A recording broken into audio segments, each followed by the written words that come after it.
Hello all. Welcome back to my channel. ఈరోజు ఈ వీడియోలో మనం స్పాట్ అడ్మిషన్‌కి సంబంధించి ప్రతి డౌట్ అనేది మనం చాలా క్లియర్‌గా అయితే చూద్దాము. మీరు స్పాట్ అడ్మిషన్‌లో పార్టిసిపేట్ చేయాలి అంటే మీకు ఎలిజిబిలిటీ క్రైటీరియా ఏంటి? అసలు స్పాట్ అడ్మిషన్‌లో పార్టిసిపేట్ చేస్తే మీకు ఫీ రీయింబర్స్‌మెంట్ వస్తుందా? రాదా? అండ్ ఈ యొక్క స్పాట్ అడ్మిషన్ యొక్క ప్రాసెస్ ఏంటి? ఈ యొక్క డీటెయిల్స్ అనేది మనం కంప్లీట్ స్టెప్ బై స్టెప్ అయితే చూద్దాం. సో, ఈ వీడియోని స్కిప్ చేయకుండా చివరి వరకు అయితే చూడండి. అప్పుడు మీకు స్పాట్ అడ్మిషన్ పైన ఒక కంప్లీట్ అండర్‌స్టాండబిలిటీ అనేది వస్తుంది. సో, మనం ఫస్ట్ చూసుకుంటే అసలు స్పాట్ అడ్మిషన్స్ అంటే ఏంటో చూద్దాం. స్పాట్ అడ్మిషన్స్ అంటే మనకు తెలంగాణ ఎంసెట్ కౌన్సెలింగ్ ప్రాసెస్ ఏవైతే first phase, second phase and third phase ఈ యొక్క 3 ఫేజెస్ కండక్ట్ చేశారు కదా! ఈ యొక్క 3 ఫేజెస్ కండక్ట్ చేసిన తర్వాత కూడా కొన్ని సీట్స్ అనేవి వేకెంట్‌గా మిగిలిపోతాయి. ఓకే. ఆ యొక్క వేకెంట్‌గా ఏవైతే లెఫ్ట్ ఓవర్ సీట్స్ మిగిలిపోయాయో ఆ యొక్క సీట్స్‌ని ఫిల్ చేయడానికి స్పాట్ అడ్మిషన్స్ అనేటివి కండక్ట్ చేస్తారు. ఈ యొక్క స్పాట్ అడ్మిషన్ ప్రాసెస్ అనేది కూడా ఏ కాలేజ్‌కి వాళ్ళు ఇష్టం వచ్చినట్టు కండక్ట్ చేయడం అనేది జరగదు. ఓకేనా. టీఎస్ ఎంసెట్ వాళ్ళు కొన్ని గైడ్‌లైన్స్ అనేది వి ప్రతి కాలేజ్‌కి ఇస్తారు. ఓకేనా.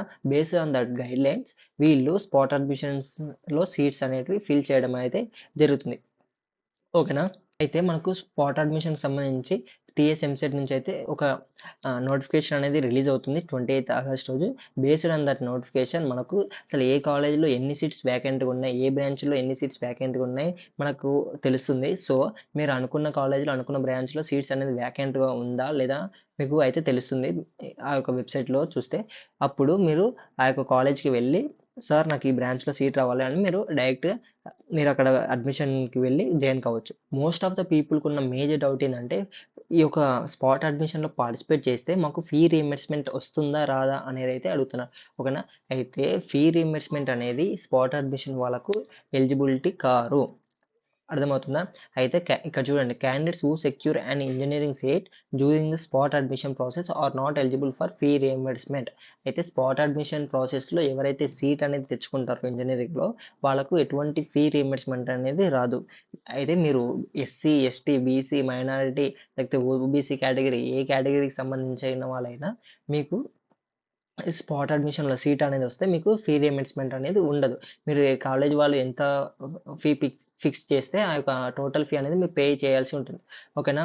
అయితే వాళ్ళు ఇప్పుడు కాలేజ్‌కి సపోజ్ 1,10,000 ఉందనుకోండి. మీరు ఖచ్చితంగా 1,10,000 కట్టాల్సిందే. మీరు ఏ కేటగిరీ అయినా మాకు ఎందుకంటే మీరు ఎంసెట్‌లో క్వాలిఫై కాలేదు. మీరు స్పాట్ అడ్మిషన్‌లో పార్టిసిపేట్ చేస్తున్నారు కాబట్టి, మీరు ఖచ్చితంగా ఏదైతే టోటల్ ఫీ ఉంటుంది కదా! 100% ఫీ అనేది మీరు పే చేయాల్సి ఉంటుంది. ఈ యొక్క స్పాట్ అడ్మిషన్ ప్రాసెస్ ఏంటి? అసలు ఎట్లా అప్లై చేయాలి? ఎలా మేము స్పాట్ అడ్మిషన్‌లో సీట్ అనేది తెచ్చుకోవాలా అనేది మేజర్ డౌట్. అయితే స్పాట్ అడ్మిషన్‌లో మీరు పార్టిసిపేట్ చేయాలంటే, మీకు ఇంతకుముందు ఏ కాలేజ్‌లో సీట్ అనేది వచ్చుండొద్దు. ఒకవేళ వచ్చినా మీరు ఆ యొక్క సీట్ అనేది క్యాన్సెల్ చేసుకోవాలి. అర్థమవుతుందా? మీరు స్పాట్ అడ్మిషన్‌లో సీట్ తెచ్చుకోవాలంటే మీకు ఇప్పటివరకు మీకు ఏ కాలేజ్‌లో సీట్ అనేది వచ్చుండొద్దు. Okay. I think you are getting my point what I am speaking. And మీరు మీ యొక్క ఒరిజినల్ సర్టిఫికేట్స్‌ని అన్నిటిని మీరు ఏదైతే కాలేజ్‌లో జాయిన్ అవ్వాలనుకుంటున్నారో, ఆ యొక్క కాలేజ్‌లో సబ్మిట్ చేయాల్సి ఉంటుంది. ఖచ్చితంగా మీరు ఒరిజినల్ సర్టిఫికేట్స్, మీ యొక్క ఇంటర్మీడియేట్ ఒరిజినల్ టీసీ ఇవన్నీ సబ్మిట్ చేస్తేనే మీకు స్పాట్ అడ్మిషన్‌లో సీట్ అనేది ఇస్తారు. అప్పుడు మాత్రమే మీరు స్పాట్ అడ్మిషన్‌కి ఎలిజిబుల్. మీ యొక్క ఒరిజినల్ సర్టిఫికేట్స్‌ని సబ్మిట్ చేయకపోయినా, లేకపోతే మీరు ఇంకో కాలేజ్‌లో సీట్ అనేది మీకు ఇప్పటికే ఉన్నా, ఆల్రెడీ రిజర్వ్డ్ ఉన్నా, మీరు స్పాట్ అడ్మిషన్స్‌కి ఎలిజిబుల్ కారు. స్పాట్ అడ్మిషన్‌కి సెలక్షన్ ప్రాసెస్ ఏంటి? అసలు ఏ విధంగా మనల్ని సెలెక్ట్ చేస్తారు అనేది చూసుకుందాం. అయితే based on your EAMCET rank first eligibility criteria వచ్చేసి మీ యొక్క ఎంసెట్ ర్యాంక్. అయితే ఎవరికైతే ఎంసెట్‌లో ఎక్కువ మార్క్స్ వచ్చి ఉంటాయో కదా! వాళ్ళకి ఫస్ట్ ఎలిజిబిలిటీ ఇస్తారు. ఓకేనా. అండ్ తర్వాత నెక్స్ట్ వచ్చేసి మీ యొక్క ఇంటర్మీడియేట్ మార్క్స్ ఉంటాయి కదా! మ్యాథమెటిక్స్, ఫిజిక్స్, కెమిస్ట్రీ ఇందులో ఎవరికి ఎక్కువ మార్క్స్ వచ్చున్నాయో మనకు ఎక్కువ ప్రియారిటీ అనేది ఇస్తారు. ఓకేనా.